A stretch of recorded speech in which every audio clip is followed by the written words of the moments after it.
अस्सलाम वालेकुम to my viewers. I hope you all are doing good. आप सब खैरियत से होंगे। अल्हम्दुलिल्लाह मैं भी खैरियत से हूँ। तो आज का जो हमारा टॉपिक है वो है कंजंक्शंस। तो हम लोग आज की इस वीडियो में कंजंक्शंस पढ़ेंगे कि what is a conjunctions, conjunctions क्या है, कंजंक्शंस के कितने टाइप्स हैं।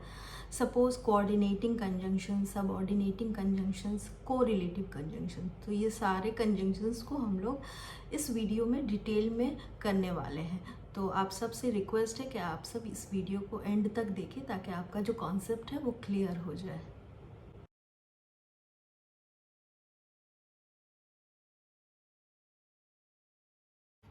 Okay, so let us start. So सबसे पहले व्हाट इज़ अ कंजंक्शन, तो डेफिनेशन से स्टार्ट करते हैं। A conjunction is a word that joins two words, two sentences और टू क्लॉजेस टुगेदर।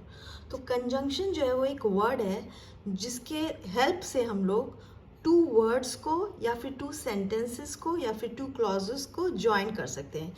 जैसे कि एग्जाम्पल अगर हम लेते हैं तो ये है दो डिफरेंट वर्ड, प्राइड, ऑनर। तो अगर हम इन दोनों को ज्वाइन करते हैं तो हम यूज कर रहे हैं and word, pride and honour. तो यहाँ पे एंड जो है वो कंजंक्शन है। अगर नेक्स्ट एग्जाम्पल पे जाते हैं, she is a singer but he is a dentist. तो यहाँ पे भी है, ये दो सेंटेंस है अलग अलग। शी इज अ सिंगर एक सेंटेंस है, ही इज अ डेंटिस्ट एक सेंटेंस है। तो इन दोनों सेंटेंसेस को अगर हम ज्वाइन करते हैं और इसको एक कंप्लीट सेंटेंस बनाते हैं, मीनिंगफुल सेंटेंस, तो हम कैसे बोलते हैं, जैसे कि she is a singer but he is a dentist. तो यहाँ पे मीनिंगफुल सेंटेंस क्रिएट करने के लिए हम जो कंजंक्शन यूज कर रहे हैं ताकि दो डिफरेंट सेंटेंसेस ज्वाइन हो जाए, वो है but. The poor had died before the government distributed food. तो the poor had died, the government distributed food. ये दो डिफरेंट क्लॉजेज है। इसको अगर हम ज्वाइन कर रहे हैं तो बिफोर से ज्वाइन कर रहे हैं। तो ये जो बिफोर है ये हमारे यहाँ पे कंजंक्शन है। सो ये एक बेसिक डेफिनेशन और एक एग्जाम्पल के तरीके से हम आपको एक्सप्लेन किए हैं। अभी हम लोग जो है वो डिटेल में जाएंगे। तो कंजंक्शन जो डेफिनेशन वो एटलीस्ट क्लियर हुआ होगा। अब types of conjunctions, there are three types of conjunctions. So basically there are three types. First of all coordinating conjunctions, second subordinating conjunctions, third correlating conjunctions. तो ये तीनों कंजंक्शंस को हम लोग डिटेल में करेंगे। कोऑर्डिनेटिंग कंजंक्शंस, कोऑर्डिनेटिंग कंजंक्शंस जो conjunctions है वो actually coordinating conjunctions two equal ideas या टू इक्वल सेंटेंसेस को ज्वाइन करता है। सो बेसिकली हम लोग उसको एंड यूज करते हैं। कोऑर्डिनेटिंग कंजंक्शन सबसे पहला जो है कोऑर्डिनेटिंग कंजंक्शंस का, वो है and. It is use to combine two words, sentences और आइडियाज। तो दो सेंटेंसेस को या फिर आइडियाज को या फिर दो वर्ड्स को ज्वाइन करने में ये हेल्प करता है। जैसे कि example, I like to drink tea and coffee. तो यहाँ टी और कॉफ़ी जो है ये दो डिफरेंट वर्ड्स है, तो इसको ज्वाइन जो कर रहा है वो एंड कर रहा है। नेक्स्ट सेंटेंस में अगर देखेंगे, he likes cake, chocolate, pastry and chips. ये जो चारों वर्ड्स है ये इक्वल आइडियाज के, केक, चॉकलेट, पेस्ट्री, चिप्स, ये सब जो है ये हम लोगों को एक इक्वल आइडियाज देते हैं। जैसे कि ये सब फूड में आते हैं, खाने के चीज में आते हैं। तो ये इक्वल आइडियाज को अगर कोई ज्वाइन कर रहा है तो ये एंड वर्ड ज्वाइन कर रहा है। तो he likes cake, chocolate, pastry and chips. तो इससे हम लोगों को समझ में आ रहा है कि एंड जो है वो इक्वल आइडियाज को ज्वाइन करता है। नेक्स्ट हम लोग जाते हैं but. But it is use to connect two contrast idea. दो कॉन्ट्रास्ट आइडियाज को जोड़ने के लिए हम लोग बट यूज करते हैं, जस्ट अपोजिट। जैसे कि एग्जाम्पल पे है, Andy likes red but Riya likes blue. तो रेड और ब्लू जो है दोनों ही डिफरेंट कलर्स है, बिल्कुल कॉन्ट्रास्ट है ईच अदर से। तो कॉन्ट्रास्ट आइडियाज को ज्वाइन करने के लिए हम लोग बट यूज करते हैं। अगर दूसरा एग्जाम्पल लेते हैं, I am dancing but he is singing. तो डांसिंग और सिंगिंग जो है ये दोनों ही डिफरेंट आइडियाज है, कॉन्ट्रास्ट आइडियाज। और हमको ये सेंटेंस अगर ज्वाइन कर रहे हैं तो ये बट से ज्वाइन कर रहे हैं। तो बेसिकली हम लोग को ये समझ आ रहा है कि बट जो है वो बेसिकली कॉन्ट्रास्ट आइडियाज को ज्वाइन करते हैं। नेक्स्ट हम आते हैं or. It is use to express a choice between two things. अगर हम लोग को दो चीज़ों में चॉइस करना है, चुनना है, देन हम लोग क्या करते हैं, और यूज़ करते हैं। For example, you can eat it with a fork और अ स्पून। तो यहाँ पे हम लोग को जो चॉइस है वो इधर फॉर्क या स्पून दोनों में से किसी एक का चॉइस है। तो जब हम चॉइस कर रहे हैं तो हम और यूज़ कर रहे हैं। नेक्स्ट आते हैं nor. Ram is drinking neither hot coffee nor chocolate. Nor जो है ये हम लोग यूज़ कर रहे हैं दोनों ही केस में जब मेरा व्यू नेगेटिव है, जब हम कुछ भी यूज़ नहीं कर रहे हैं, दोनों ही चीज़ को हम नेग्लेक्ट कर रहे हैं, तब हम नॉर यूज़ कर रहे हैं। Ram is drinking neither hot coffee nor chocolate. कुछ भी हम नहीं चुन रहे हैं, तो दोनों ही केस को जब हम नेग्लेक्ट कर रहे हैं तब नॉर। नेक्स्ट है for. It is use as a conjunction of purpose और रीज़न। जब हमको कुछ रीज़न देना है तब हम बेसिकली फॉर यूज़ कर रहे हैं। जैसे कि I cannot attend the meeting for I am unwell. तो हम ये जब रीज़न दे रहे हैं कि हम क्यों मीटिंग अटेंड नहीं किए, क्योंकि हम बीमार हैं, तो रीज़न के टाइम पे हम आई कैनॉट अटेंड द मीटिंग, ये एक क्लॉज हुआ, आई एम अनवेल ये एक क्लॉज हुआ। तो ये दोनों क्लॉजेस को जब हम ज्वाइन कर रहे हैं और हम जब कुछ रीज़न दे रहे हैं तो हम फॉर यूज़ कर रहे हैं। नेक्स्ट जो है वो yet. It is use to express that something has not happened but you expect it to happen. तो इससे हम लोग क्या पता चल रहा है कि हम लोग इसको कब यूज़ कर रहे हैं, कब एक्सप्रेस करने के लिए वो चीज़ जो चीज़ नहीं हुआ लेकिन हम उसको एक्सपेक्ट कर रहे हैं कि वो चीज़ होगा। For example, I am not very comfortable doing it yet I will try to do it. तो उसका मतलब कि हम कंफर्टेबल नहीं है उस चीज़ को करने के लिए, तो ये मेरा हम एक्सप्रेस कर रहे हैं कि हम कंफर्टेबल नहीं हैं लेकिन हम करेंगे। तो यहाँ पे एक्सप्रेस कर रहे हैं कि हम वो चीज़ करना नहीं चाह रहे हैं लेकिन फिर भी हम एक्सपेक्ट कर रहे हैं कि हम करेंगे, तब हम येट यूज़ कर रहे हैं। Next, so it is use as a conjunction of result और consequence. Everyone was busy in work, so I brought all the items myself. So हम लोग कब यूज़ कर रहे हैं, एज ए रिजल्ट। तो यहाँ क्या बता रहा है, everyone was busy in work, जो कि सब लोग बिजी थे, तो एज ए रिजल्ट इस वजह से I brought all the items myself, तो इसलिए हम सब लेकर आए, तो एज ए रिजल्ट हम ये काम किए क्योंकि सब बिजी था। तो ये हम लोगों का था कोऑर्डिनेटिंग कंजंक्शंस, जिसमें हम लोग ने किया है and, but, or, nor, for, yet and the last so. Next हम लोग आ जाते हैं subordinating conjunctions. What is subordinating conjunction? Actually a subordinating conjunctions joins a clause to another on which it depends for its full meanings. तो subordinating conjunction actually ऐसे दो clause को join करता है जिसमें से एक क्लॉज जो है वो इंडिपेंडेंट है और जो दूसरा क्लॉज है वो डिपेंडेंट है पहले वाले पे, और इन दोनों क्लॉज को जब वो ज्वाइन करके मीनिंगफुल सेंटेंस बनता है तो उस सेंटेंसेस में हम लोग सबऑर्डिनेटिंग कंजंक्शंस यूज करते हैं। तो बेसिकली सबऑर्डिनेटिंग कंजंक्शंस यूज होता है एक इंडिपेंडेंट क्लॉज और एक डिपेंडेंट क्लॉज को ज्वाइन करने में। तो सबसे पहले है after. It is use to express the sequence of happening of two things. तो एक के बाद एक जो चीज़ें हो रही है उसका सीक्वेंस को बताने के लिए आफ्टर हम लोग यूज़ करते हैं। You could go and play after you have done the dishes. तो यहाँ पे दो एक्टिविटी है, एक है प्ले और दूसरा है डिशेस कंप्लीट करना। तो यहाँ पे क्या बोला जा रहा है, you could go and play after you have done the dishes. तो पहला एक्टिविटी डिशेस कंप्लीट करना, उसका नेक्स्ट गो एंड प्ले। तो ये कॉन्सिक्वेंस बता रहा है कि first activity dishes, second activity playing. Next, if. It is used to express a condition in the clause. यहाँ पे इफ जो है हम लोगों को कंडीशन बता रहा है कि किस कंडीशन में क्या. If you work hard you will pass. तो यहाँ पे मेरा कंडीशन क्या है कि जब तक के कोई वर्क हार्ड नहीं करेगा वो पास नहीं कर पाएगा. तो इफ है कि अगर हम वर्क हार्ड करते हैं तो हम पास होंगे. तो इफ जो है वो हम लोगों को एक कंडीशन बता रहा है कि ऐसे केस में ये चीज हो सकता है. नेक्स्ट जो है दो, ऑल्दो, इवन दो. ये तीनों चीजेस जो है they are use to show a contrast between the two clauses. Just contrast हम लोग को बताते हैं. जैसे कि for example though she was intelligent she failed. Intelligent अगर कोई होता है तो वो फेल नहीं करेगा, तो ये अपने आप में कॉन्ट्रास्ट है. लेकिन यहाँ पे हो रहा है दो she was intelligent she failed. तो इस वजह से जब कॉन्ट्रास्ट क्लॉजेस को हमको ज्वाइन करना है तब हम दो यूज करेंगे कि जो लड़की है वो इंटेलिजेंट भी थी लेकिन तब भी वो फेल हुई. तो दो कॉन्ट्रास्ट चीज है, तो यहाँ पे हम दो यूज करेंगे. नेक्स्ट हम जाते हैं ऑल्दो में. ये भी सेम चीज है, कॉन्ट्रास्ट को ही ये करता है. Although they are good at it, they did mistakes.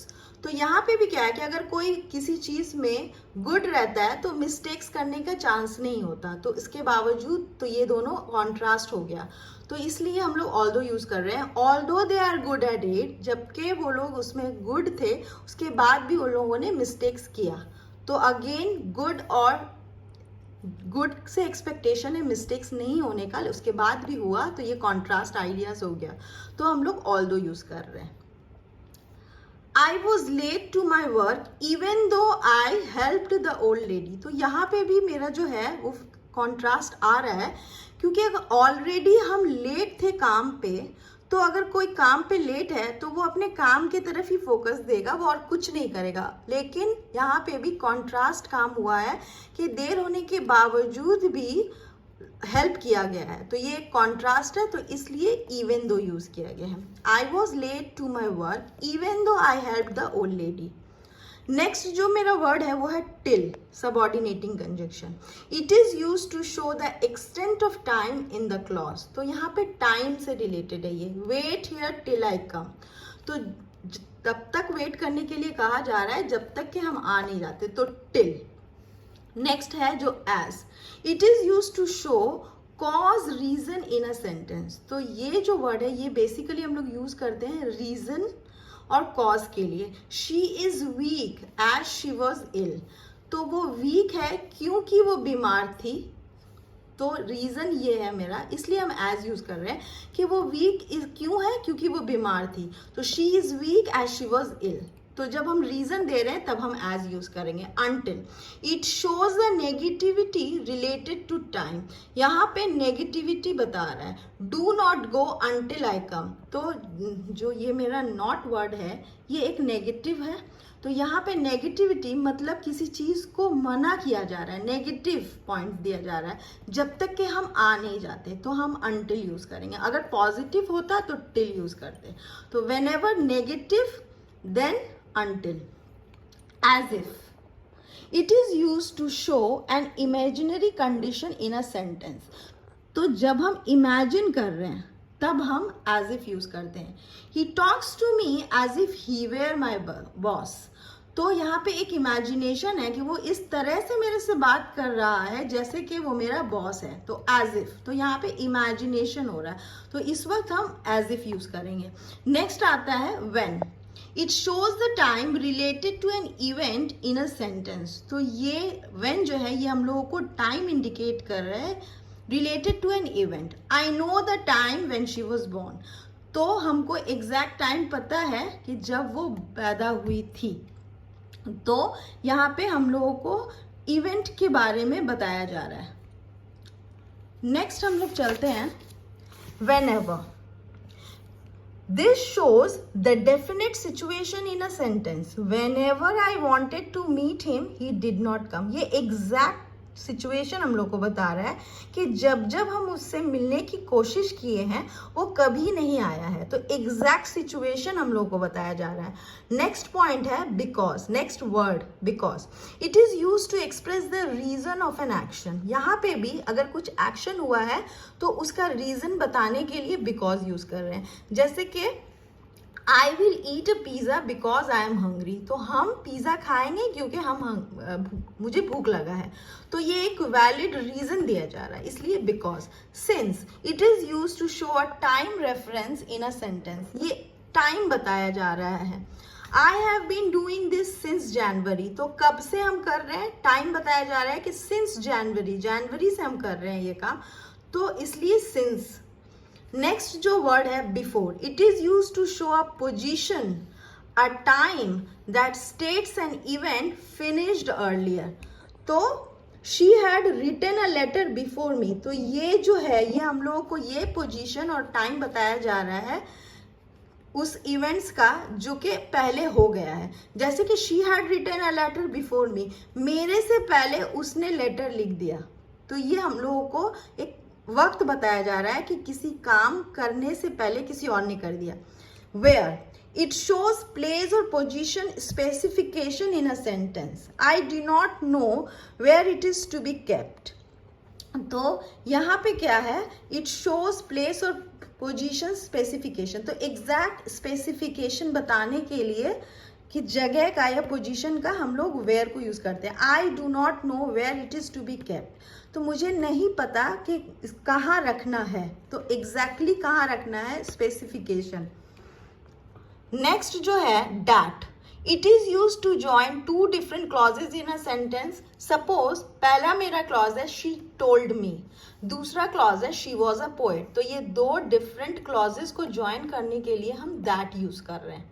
Next word है while, it is use to combine the two dynamic verbs that may be simultaneous or may not be. She was, तो ये जो while है ये basically to dynamic verbs को join कर रहा है, और यहाँ वर्ब्स है टॉकिंग और क्रॉसिंग। तो she was talking while crossing, तो वो जब क्रॉस कर रही थी तब वो बात कर रही थी, तो साइमल्टेनियसली यहाँ दोनों काम हो रहा है, दोनों वर्ब एक साथ हो रहे हैं साइमल्टेनियसली, तो इसको ज्वाइन जो कर रहा है वो while कर रहा है। नेक्स्ट जो है rather than, it is use to show preference और चॉइसेस इन अ सेंटेंस, तो यहाँ पे हम अगर कुछ चॉइस कर रहे हैं तो उसको बता रहा है। I would live in Delhi rather than London, तो दिल्ली में रहना हम ज़्यादा पसंद करेंगे लंदन के मुकाबले, तो लंदन के मुकाबले दिल्ली को चॉइस किया गया है, तो यहाँ पे रादर देन यूज़ कर रहे हैं। तो ये था हमारा सबऑर्डिनेटिंग कंजंक्शंस। तो सबऑर्डिनेटिंग कंजंक्शंस में हमने किया है आफ्टर, इफ, दो, although and even though, till, until, as if, when। Next जाते हैं whenever, क्या है हमने because, since, before, where, that, while, rather than। Next जो थर्ड हमारा कंजंक्शन है वो है correlative conjunctions. Those conjunctions that are used in pairs to connect two words, phrases और sentences are known as correlative conjunctions। तो ये जो conjunctions है correlative conjunctions, ये actually pair में use होते हैं, जैसे कि either or, neither nor, ये सब मतलब ये दोनों ये हमेशा पेयर में यूज होते हैं ज्वाइन करने के लिए। फॉर एग्जाम्पल अगर हम लेते हैं either or, it is use to show choice between two things, तो यहाँ पे भी हम लोग ईदर और को चॉइस के लिए ही यूज करते हैं। I will drink either cold coffee और आइस टी, तो यहाँ पे भी हमारा चॉइस है बिटवीन कोल्ड कॉफी और आइस टी में, तो हम ईदर और को यूज कर रहे हैं। नेक्स्ट जो है वो है neither nor, it is use to refuse both of the choices, तो यहाँ नीदर नॉर जो है वो बेसिकली दोनों ही चॉइसेस को जब हम रिजेक्ट कर रहे हैं, रिफ्यूज कर रहे हैं, तब हम यूज कर रहे हैं। I will go to neither Jaipur nor Jaisalmer, तो हम दोनों ही जगह जयपुर और जैसलमेर कहीं भी नहीं जाएंगे, तो दोनों ही जब हम चॉइसेस को रिजेक्ट कर रहे हैं, रिफ्यूज कर रहे हैं, तब हम नीदर नॉर यूज करते हैं। नेक्स्ट जो हमारा पेयर है both and, it is use to combine two ideas, ये दो आइडियाज को कंबाइन करने के लिए। My brother is both smart and intelligent, तो दो आइडियाज स्मार्ट और इंटेलिजेंट को जब हम ज्वाइन कर रहे हैं तो हम बोथ एंड यूज कर रहे हैं। Whether or it is use to express doubts और चॉइस बिटवीन टू थिंग्स। तो जब हमको डाउट है या फिर हमको कुछ चॉइस करना है तब हम यूज कर रहे हैं। Tell me whether you will do it or not. तो टेल मी वेदर, तो हमको यहाँ पे डाउट है कि ये जो लोग this person will do it or not, तो हम ये चीज यूज कर रहे हैं। Tell me whether you will do it or not, कि तुम करोगे या नहीं। Not only but also, it is used to express the inclusion of more than one thing. तो she is not only a dancer but also singer। तो यहाँ पे not only but also जो है वो हम लोग कब यूज कर रहे हैं, जब हम लोग को पता है कि कोई जो है वो एक से ज्यादा क्वालिटी रखता है। तो she is not only a dancer but also singer। तो this lady, ये जो लड़की है ये सिर्फ डांसर ही नहीं बल्कि सिंगर भी है। तो she has two qualities, she is not only a dancer but also singer. तो इस केस में हम लोग not only but also use करते हैं। तो ये जो ये 4 पेयर्स है कोरिलेटिव कंजंक्शंस के, either or, neither nor, both and, whether or, not only but also, sorry 4 नहीं 5। तो बेसिकली मैंने सारे जो इम्पोर्टेंट पॉइंट्स थे वो सबको डिस्कस किया है एंड आई होप आप लोगों को ये कंजंक्शंस समझ में आया होगा। अगर आप लोगों को कुछ प्रॉब्लम है तो आप लोग कमेंट करके मुझसे पूछ सकते हैं। और डियर प्लीज़ आप लोग मेरे चैनल को लाइक, शेयर और सब्सक्राइब ज़रूर कर लें, ताकि मैं इसी तरह का एजुकेशनल वीडियोस आप लोग के लिए बनाती रहूं और आप लोगों को अपने इस इनिशिएटिव से हेल्प करती रहूं।